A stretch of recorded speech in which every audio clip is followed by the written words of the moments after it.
Everyone, welcome to this channel zoology notes. आज मैं आपको बताऊंगी composition and function of blood के बारे में। ये टॉपिक एग्जाम में ज़्यादातर लॉन्ग में पूछा जाता है। अगर ये टॉपिक प्रीवियस में लॉन्ग में नहीं आया है तो आपका इस साल लॉन्ग में आएगा, और अगर ये प्रीवियस में लॉन्ग में आ चुका है तो इसका जो कॉम्पोजिशन होता है, इरिथ्रोसाइट, WBC, ये सब आपका शॉर्ट में पूछा जा सकता है। तो चलिए जानते हैं composition and function of blood के बारे में। कि याद रखिएगा, किसी भी लॉन्ग क्वेश्चन को आप स्टार्टिंग में क्या लिखने का तरीका है कि आप क्वेश्चन नंबर दीजिएगा, उसके बाद जो पूछा जा रहा है उसको हेडलाइन में लिखिएगा, उसके बाद स्टार्टिंग आप हमेशा इंट्रोडक्शन से कीजिएगा। इससे मार्क्स बहुत अच्छा मिलता है।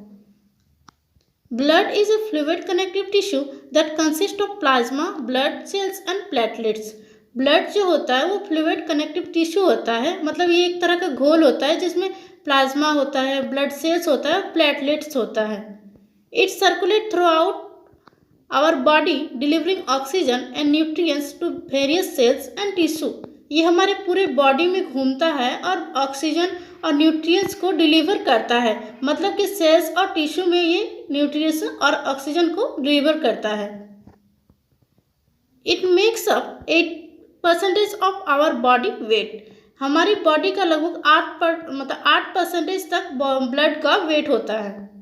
An average adult possesses around 5 to 6 litre of blood.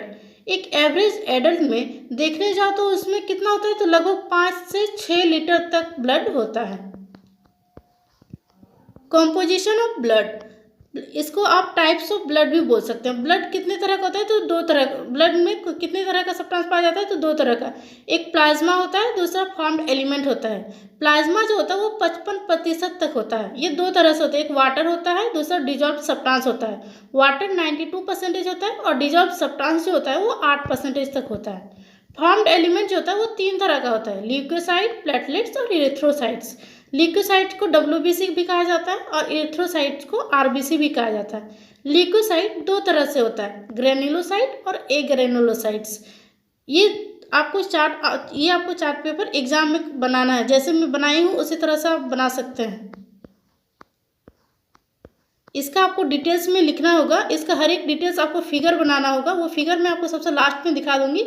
आप हर एक टॉपिक के बाद वो फिगर आप ड्रॉ कर दीजिएगा। पहला है plasma. The liquid state of blood can be contributed to plasma as it makes up 55% of blood.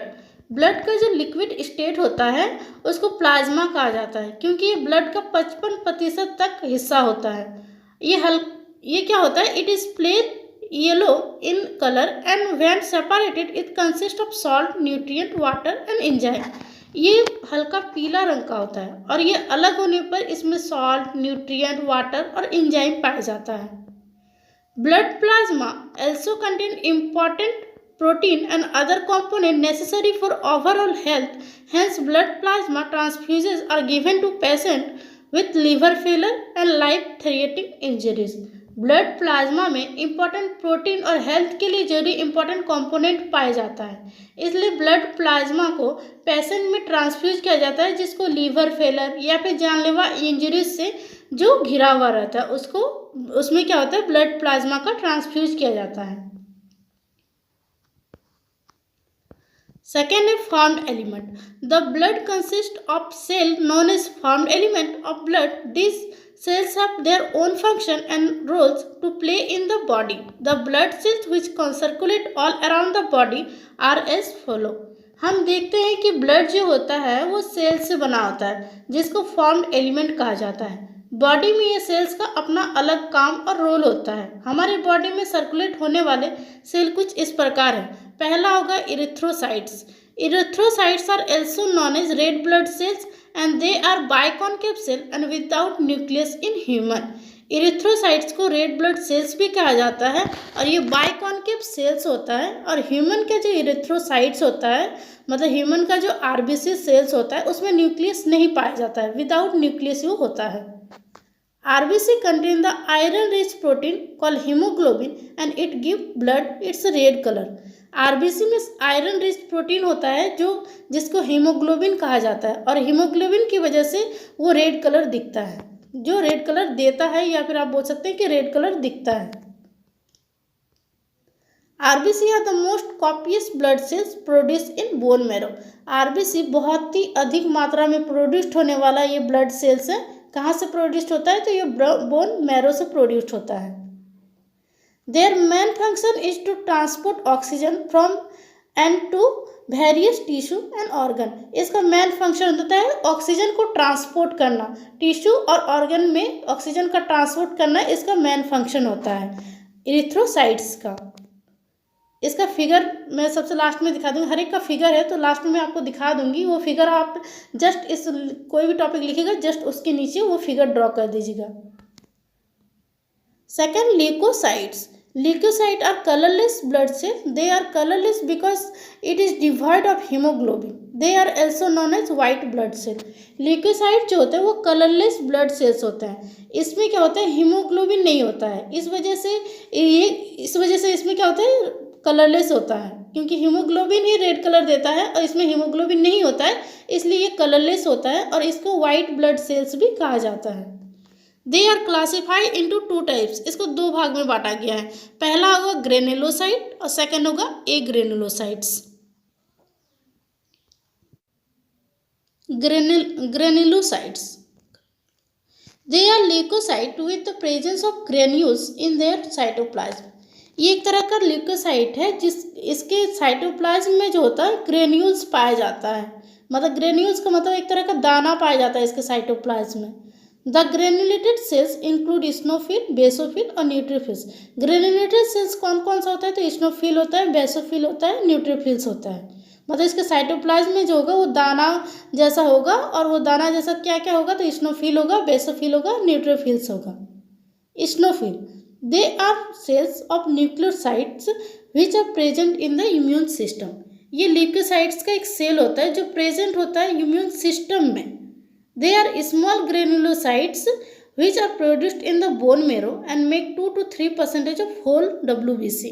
ये क्या होता है कि स्मॉल ग्रेनुलोसाइट्स होता है, इसका जो दाना होता है वो बहुत छोटा होता है और ये प्रोड्यूस्ड होता है बोन मैरो में और ये WBC का 2 से 3% ही ये होता है।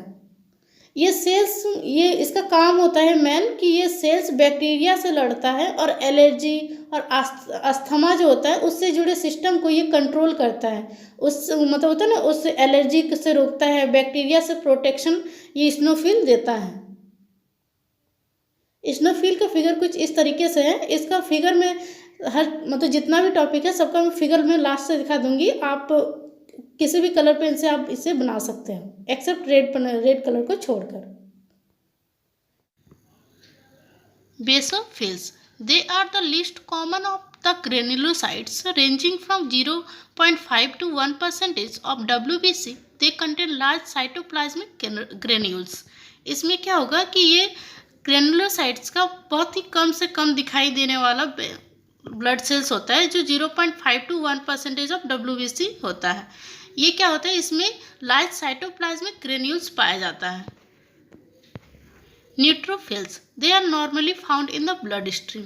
ये ब्लड स्ट्रीम में पाया जाता है और they are predominant cells which are present in pus. ये बहुत ज़्यादा दिखाई देने वाला सेल होता है जो रहता है पस में। पस एक तरह का क्या बोलते हैं गाढ़ा पीले रंग का फ्लूइड होता है जो बॉडी में उस हिस्से में बनता है जहाँ पे चोट लगता है।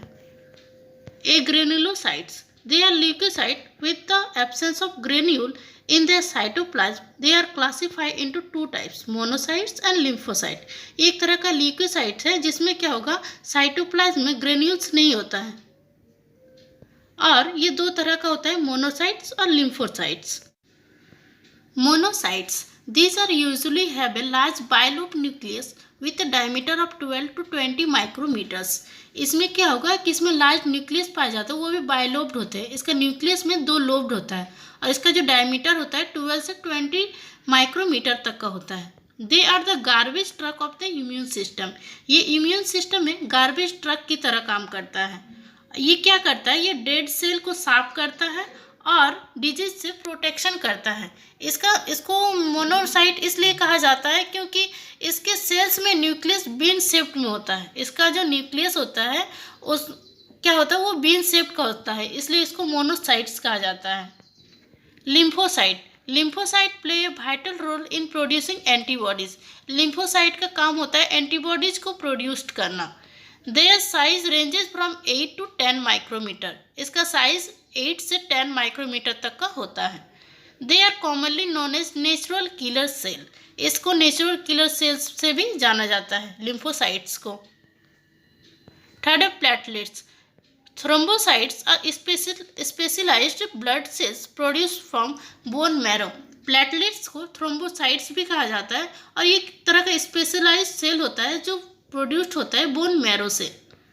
Platelets come into play when there is bleeding और हेमोफ्रेज। ये कब काम स्टार्ट करता है? जब हमारे बॉडी में जब जहाँ चोट लगता है तो ब्लीडिंग स्टार्ट होता है, तब प्लेटलेट्स एक्टिव होकर उस ब्लड को मतलब क्लोट करने में हेल्प करता है, बंद करने में एक तरह का हेल्प करता है। They help in clotting and coagulation of blood. ये क्या करता है? ब्लड को रोकने में ये मदद करता है, ब्लड को थक्का जमा देता है ताकि वो और ज़्यादा ना निकल सकते हैं। जैसे हम लोग देखते हैं कि हमारी बॉडी में जो चोट लगता है तो थोड़ा देर बाद अपने आप वो बंद हो जाता है। वो किसकी वजह से होता है? वो प्लेटलेट्स की वजह से। वो वहाँ पे ब्लड को क्लोटिंग कर देता है, जमा देता है। ब्लड का क्या क्या फंक्शन है? तो function of blood help to transport hormone and nutrients. Blood क्या करता है? ट्रांसपोर्ट करता है हार्मोन और न्यूट्रिएंट्स को। जो हमारे बॉडी में जो ग्लैंड होता है जो हार्मोन प्रोड्यूस करते हैं तो वो ब्लड में प्रोड्यूस करते हैं और ब्लड ही लेके जाता है टारगेट टिश्यू तक, टारगेट ऑर्गन तक, उसको एक्टिव वहीं पे जाके एक्टिव होता है। तो उसको हार्मोन का वो ट्रांसपोर्ट भी करता है और न्यूट्रिएंट्स जो होता है वो भी, न्यूट्रिएंट्स का ट्रांसपोर्ट भी ब्लड ही करता है। Blood help to maintain the internal body temperature by absorbing और रिलीजिंग हीट। ब्लड क्या करता है? वो हमारे इंटरनल बॉडी टेम्परेचर को मेंटेन करके रखता है, एब्जॉर्ब हीट को ऑब्जर्व करके और रिलीज करके। Blood platelets help in the clotting of blood at the site of injury. Blood platelets help करता है ब्लड को क्लोट करने में जब हमारे बॉडी में कहीं पे इंजरी होता है तब। Blood provide the body cells with oxygen and remove carbon dioxide. Blood क्या करता है? हमारे बॉडी में ऑक्सीजन का ट्रांसपोर्ट करता है और कार्बन डाइऑक्साइड को वो रिलीज करता है, ब्लड उसमें हेल्प करता है। जहाँ पे आप इंट्रोडक्शन लिखे हैं ब्लड का, वहाँ पे एक फिगर बनेगा। ये इंट्रोडक्शन के बाद वहाँ पे आप एक फिगर बनाएगा, वहाँ पे आप लिख दीजिएगा फिगर द ब्लड सेल्स। ये फिगर आपको वहाँ पे ड्रॉ करना है। उसके बाद जहाँ पे भी आप लिखे हैं एक ग्रेनुलर साइट्स में आपको मोनोसाइट का वहाँ पे फिगर बनाना है। उसके बाद ये स्नोफिल का फिगर बनाना है, बेसोफिल का फिगर बनाना है, न्यूट्रोफिल्स का फिगर बनाना है और प्लेटलेट्स का फिगर बनाना है। ये फिगर आप एक जगह बना सकते हैं, लेकिन सबसे अच्छा होगा जहाँ पे आप जो टॉपिक लिखे हैं, स्नोफिल लिखे हैं, स्नोफिल के नीचे स्नोफिल का फिगर बनाइएगा, बेसोफिल के नीचे बेसोफिल का फिगर बनाइएगा, न्यूट्रोफिल के नीचे न्यूट्रोफिल्स का फिगर बनाइएगा और प्लेटलेट्स के नीचे प्लेटलेट्स का फिगर बनाइएगा। और ये फिगर है आपको ये मैं अलग से प्लेटलेट्स का फिगर दिखा देती हूँ, इसमें बहुत अच्छा से दिया हुआ है इसलिए।